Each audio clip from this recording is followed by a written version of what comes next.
Film dibuka dengan memperlihatkan seorang psikiater pria bernama Ji-hun yang sedang menghipnotis pasiennya. Ketika jam istirahat tiba, terlihat Ji-hun yang sedang mengobrol bersama rekannya yang bernama Jun-ki. Pria itu mengatakan pada Ji-hun kalau saat ini ia sedang menyukai seorang perempuan. Tapi perempuan itu sangat tertutup. Scene lalu berpindah pada Ji-hun yang sedang mengajar di sebuah universitas. Di sana ia menjelaskan kalau hipnotis bukanlah sihir seperti yang banyak disalahartikan oleh orang-orang. Setelah mengadakan sesi tanya jawab, Ji-hun meminta salah satu mahasiswa di sana untuk menjadi sukarelawan yang akan ia hipnotis. Dan seorang mahasiswi bernama Yuri pun mengajukan diri. Ketika Yuri sedang hipnotis, Ji-hun mengatakan kalau saat ia bertepuk tangan, maka Yuri harus menghapus papan tulis. Dan benar saja, Yuri pun melakukannya. Di lain sisi, Jun-ki terlihat sedang berkencan dengan perempuan yang ia sukai. Perempuan itu bernama Yeon-jin. Seperti yang dikatakan oleh Jun-ki sebelumnya, Yeon-jin adalah sosok yang pendiam dan tertutup. Saat menengadahkan kepalanya, tiba-tiba Yeon-jin kembali berimajinasi kalau ada makhluk halus di sekitarnya. Karena takut, ia pun memilih pergi dari sana. Esoknya, Jun-ki terlihat memeriksa mata Ji-hun karena temannya itu mengatakan kalau akhir-akhir ini ia sering mengeluarkan air mata tanpa alasan. Jun-ki lantas mengatakan kalau Ji-hun baik-baik saja. Hanya saja ia sedang kesepian karena belum memiliki pasangan. Jun-ki lalu menyarankannya untuk segera mencari pendamping. Tapi Ji-hun hanya menganggapnya sebagai lelucon.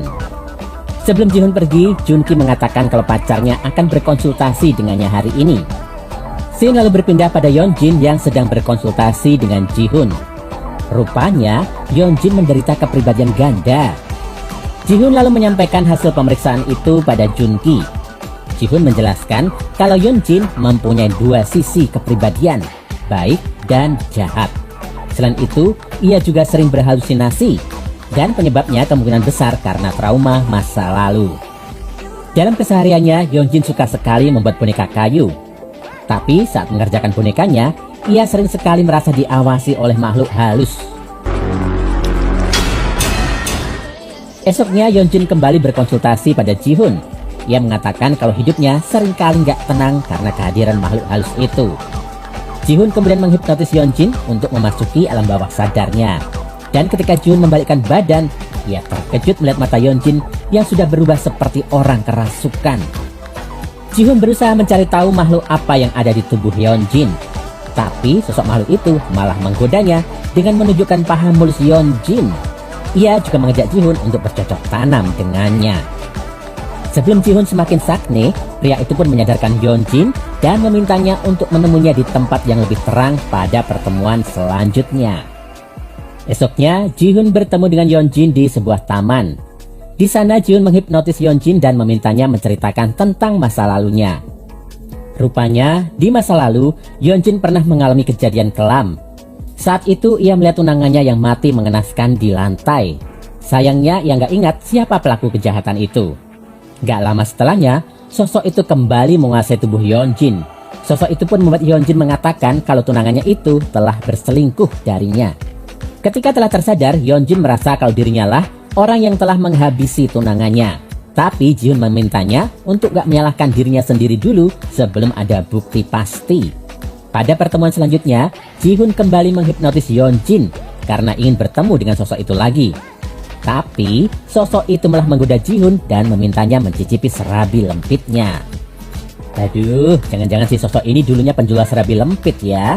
Kalau kalian di posisi Ji-hun, milih nolak atau gas aja?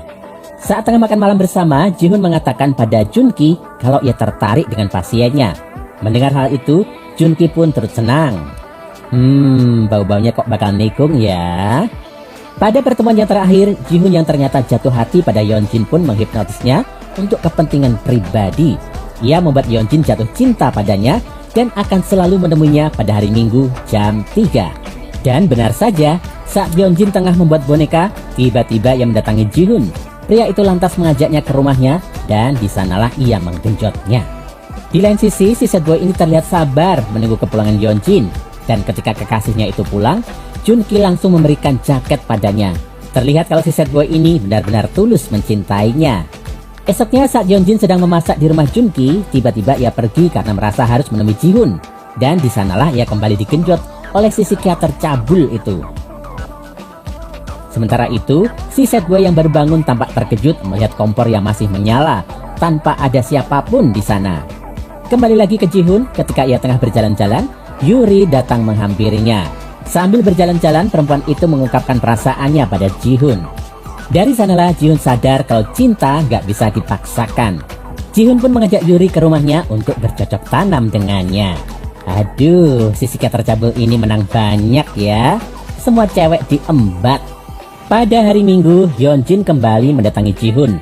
Tapi kali ini, si psikiater cabul ini terlihat nggak suka dengan kedatangannya. Di saat yang bersamaan, Yuri menelponnya dan mengatakan kalau ia sudah di depan rumah Jihun. Supaya nggak ketahuan, Jihun langsung keluar menemui Yuri. Di lain sisi, penyakit Yeonjin kembali kumat. Ia merasa ditinggalkan oleh pria yang hanya memanfaatkan tubuhnya. Karena itulah, ia kembali merasa tersakiti. Sementara itu, Junki akhirnya mengetahui kalau Yeonjin sering pergi menemui Jihun. Meskipun merasa kesal, tapi Junki masih memperlakukan Yeonjin dengan baik. Saat malam hari, Junki menemui Jihun dan mengutarakan kekecewaannya pada si psikiater cabul yang sudah memanfaatkan kemampuannya untuk mengendalikan Yeonjin. Karena dirinya memang bersalah, Jihun hanya bisa meminta maaf pada sahabatnya itu.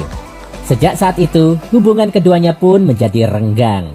Jihun pun menghipnotis Yeonjin supaya ia normal kembali. Dan supaya bisa melupakan kesalahannya, Jihun segera melamar Yuri.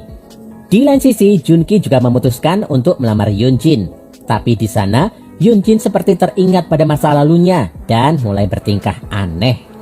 Yeonjin mulai menikam si sad boy yang padahal sudah tulus mencintainya. Kejadian itu mirip seperti yang dilakukannya di masa lalu. Gak nyangka ya, cantik-cantik gini ternyata psikopat. Setelah menghabisi kekasihnya, Yeonjin menemui Jihun dan mengajaknya melihat jasad Junki. Di sana, Yeonjin memeluk Jihun dan mengatakan kalau ia akan selalu melindunginya. Jihun yang merasa kalau perempuan di hadapannya sudah nggak waras pun mencoba mencekiknya. Tapi Yeonjin balik menyerang hingga membuat psikiater cabul itu pingsan. Ketika terbangun, Jihun mendapati dirinya sudah terikat seperti sebuah boneka.